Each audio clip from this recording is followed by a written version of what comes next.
اور army chief جو اس کے انڈر آتا تھا اس کو طاقتور کر دیا گیا. ہمارے ہاں joint chief of staff committee کے چیئرمین کو انتہائی کمزور کر دیا گیا. دیکھیں یہ عدم توازن پاور کا اور چیک نہ انہیں چیک. اب پہلے آپ دیکھیں مارشل لا لگتے ہیں, ایک تالے آزمات ہے, کورٹ بھی اس کے ساتھ لگ جاتے ہیں, عدلیہ بھی اس کے ساتھ لگ جاتی ہے. 26ویں آئینی ترمیم کے بارے میں پاکستان میں ریفرنڈم کروا لیں, پاکستان کے عوام نے اس کو مسترد کیا, قبول نہیں کرتی. آپ کی عدلیہ پیرالائز, ہم پیرالائز, تمام ادارے پیرالائز ہو چکے ہیں, مفلوج ہو چکے ہوئے ہیں, کوئی اپنا رول پلے نہیں کر رہا. ہمیں بٹھایا جاتا ہے, زبردستی آئینی ترامیم لائی جاتی ہیں اور اس کے بعد کہتے ہیں جی آپ اس کے اوپر ڈیبیٹ کر لیں.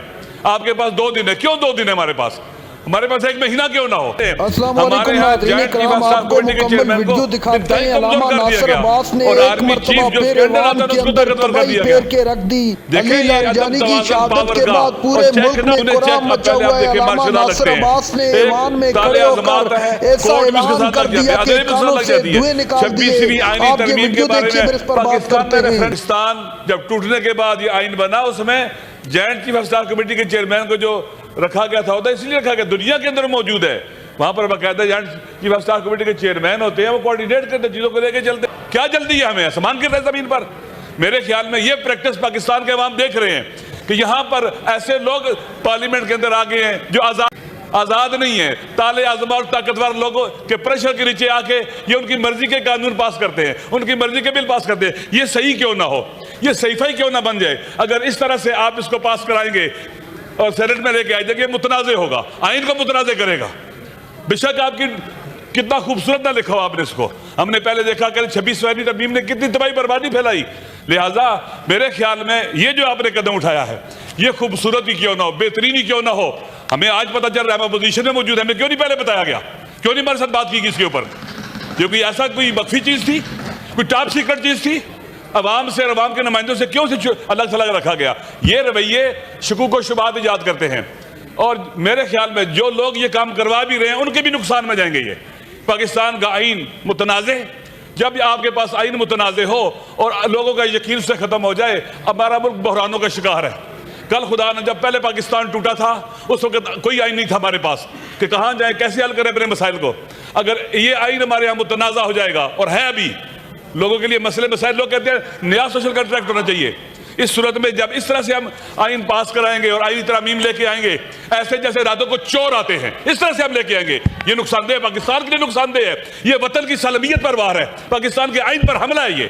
لہٰذا ہم اس طرح کی کارروائی جو کی جاتی ہے اس کی مذمت بھی کرتے ہیں اور اس کو کبھی اس کا ساتھ نہیں دیں گے. آپ آئیں, آپ کو پاکستان سینٹ موجود ہے, آپ سارا 20 دن 30 دن 40 دن اجلاس چلائیں, لیکن کنسنسس پیدا کریں. آپ ماشاءاللہ آپ کا ایک تاریخ جمہوریت کے ساتھ آپ ایک رابطہ ہے چیئرمین صاحب, تعلق رہا ہے. آپ تجربہ کار ترین یہاں پر شخصیت ہیں, آپ کو انہیں عقل دینی چاہیے تھی, سمجھانا چاہیے تھا. ایسے ترامیم نہیں آتی, یہ طریقہ کار درست نہیں ہے. آپ نے لکھا ہے کہ قرآن اور سنت سپریم ہے, حکمیت اللہ کی ہے. آپ یہ جو ترامیم کر رہے ہیں اسے اللہ کی حاکمیت طاقتور ہو رہی ہے.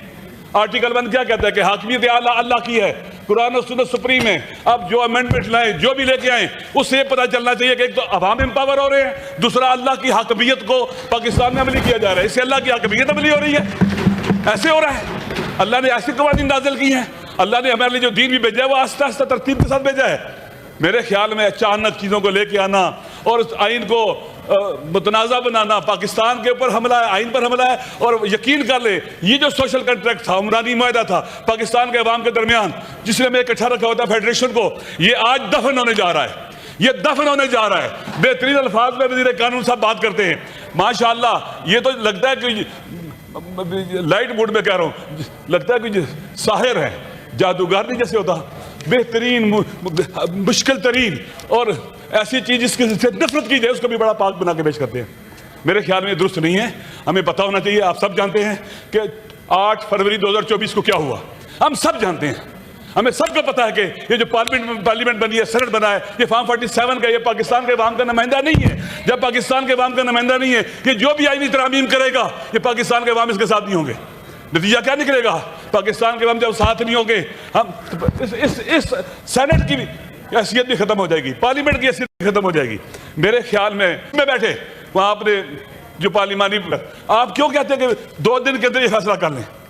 جلدی کس چیز کی ہے؟ دے اس کو پاکستان کے عوام تک جائے, بندہ اس کو پڑھے, دے اس کو پاکستان کے عوام تک جائے. بندہ بندہ اس کو پڑھے، رائے لیں، آپ وہ قلب و کلا سے رائے لیں، سب سے لیں، مخالف موافق سے لیں۔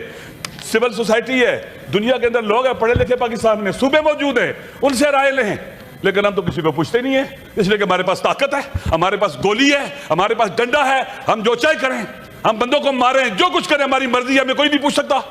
ایسا نہیں ہے، اکاؤنٹیبل ہونا چاہیے، چیکس ہونے چاہیے۔ جناب چیئرمین صاحب، عوام ایک چیک ہے، عوام کا شعور ایک چیک ہے، عوام کو ایلیویٹ کرنا، کمزور کرنا، ان کی سوشل پاور کو تباہ و برباد کرنا اور پاکستان کی سافٹ پاور، نیشنل پاور کو ختم کرنا، اس طرح کی ترامیم سے یہ بہت خطرناک ہے۔ اگر پاکستان کے عوام irrelevant ہوگی، لا تعلق ہوگی پاکستان کے مسائل سے، پاکستان کی اسمبلی سے، ہمارے پاس عوام کی طاقت نہ ہوئی، ہمیں تو اٹھا کے باہر پھینکا جائے گا جب چاہیے۔ اس لیے ضروری ہے ہم وہ کام کریں بیننا و بین اللہ، اللہ کو حاضر نظر جان کر، کہ اللہ کی حاکمیت آرٹیکل 1 کے مطابق اس میں نظر آئے ہمیں۔ ہم ایسا کام کریں پاکستان کے عوام جو ہمارے ولی نعمت ہے، جن کی وجہ سے یہاں پر پارلیمنٹ میں لوگ آتے ہیں، حکومت میں آتے ہیں، ولی نعمت ہے، وہ ننگے، وہ بھوکے، جن کے پاؤں میں جوتے نہیں ہوتے، وہ جن کے کپڑے پھٹے پرانے ہوتے ہیں، جن کے پاس کھانے کا کچھ نہیں ہوتا، ان کے بارے میں ہم سوچتے ہی نہیں ہیں۔ ہم کہاں پر ان کی اکنامیکل صورتحال کو درست کرنے کے لیے کہاں یہ کون سی چیزیں یہاں کے لے کے آئے ہیں؟ وہ جو ہمیں ووٹ دیتے ہیں، وہ جو پاکستان کے ساتھ کھڑے ہوتے ہیں، اتنی تباہی بربادی کے باوجود، بھوک افلاس کے باوجود، مشکلات کے باوجود، نامنی کے باوجود بھوکے سوتے ہیں، وہ جو اینٹوں کے پٹھوں پر کام کرتے ہیں، وہ جو ہاری ہے، وہ جو غریب ہیں، ہم نے کبھی ان کے بارے میں سوچا ہے؟ ہمارے پاس تو بجلی کا بل 10 لاکھ بھی پرواہ نہیں ہوتی، وہ جس کے پاس 5,000 روپے کا بل آ جائے وہ پے نہیں کر سکتا۔ قبلہ، اگر ہم عوام کو امپاور کرتے ہیں، عوام کی ہمدردی نظر آتی ہے ہمارے آئینی ترامیم میں، عوام ہمارے ساتھ آتے، یہ آئین لوگوں سر پر اٹھا کے رکھتے۔ اگر ایسا آئین بنتا چلا جائے گا، لوگ اسے اٹھا کے باہر پھینکیں، کوئی اس پر یقین نہیں کرے گا، اور الٹیمیٹلی پاکستان کا نقصان ہوگا۔ جناب چیئرمین صاحب، میں اس وطن کا بیٹا ہوں، میری توجہ آپ کی چاہتا ہوں۔ جس دن پاکستان ٹوٹا تھا، میرا والد 41 سال کا تھا، بی بی سی پہ خبریں سن رہا تھا، میں ان کے پاس تھا، چھوٹا تھا میں، وہ خبریں سن رہے تھے، اٹھتے تھے، بیٹھتے تھے، اوہو ان کو ہارٹ اٹیک ہوا، وہی ڈیتھ ہو گئی ان کی۔ میں اس دن یتیم ہوا تھا جس دن پاکستان ٹوٹا تھا۔ اب مزید پاکستان توڑنے کی طرف لوگوں کو نہیں جانے دیں گے ہم۔ اس طرح کی آئینی ترامیم جب آئین کو irrelevant کر دیں گے، پاکستان کو جوڑنے والی کون سی چیز بچے گی؟ جب طاقتور تالے عظمات جب چاہے گولیاں ماریں، امریکہ میں گولیاں ماریں، اسلام آباد ڈی چوک کے سامنے 26 نومبر کو گولیاں ماریں، کولیٹرل ڈیمیج ہو، لوگ بچے مریں، کوئی چیک کرنے والا ہو، کوئی جواب نہیں نہ ہو، کہیں تو کسی قاتل سے پوچھنا چاہیے۔ ناظرین کرام، آپ نے ویڈیو دیکھی، علامہ راجہ ناصر عباس نے ایوان میں کھڑے ہو کر آج تمام حدیں پار کر دی۔ علامہ ناصر عباس نے کہا کہ ہم پر گولیاں چلائے گی۔ کیا ان سے کوئی سوال پوچھنے والا ہے کہ کس طرح یہ آئین کو پاؤں تلے روند دیتے ہیں؟ کیا ان کو جواب دینا چاہیے یا نہیں دینا چاہیے؟ عوام اس کے خلاف خود بات کرے۔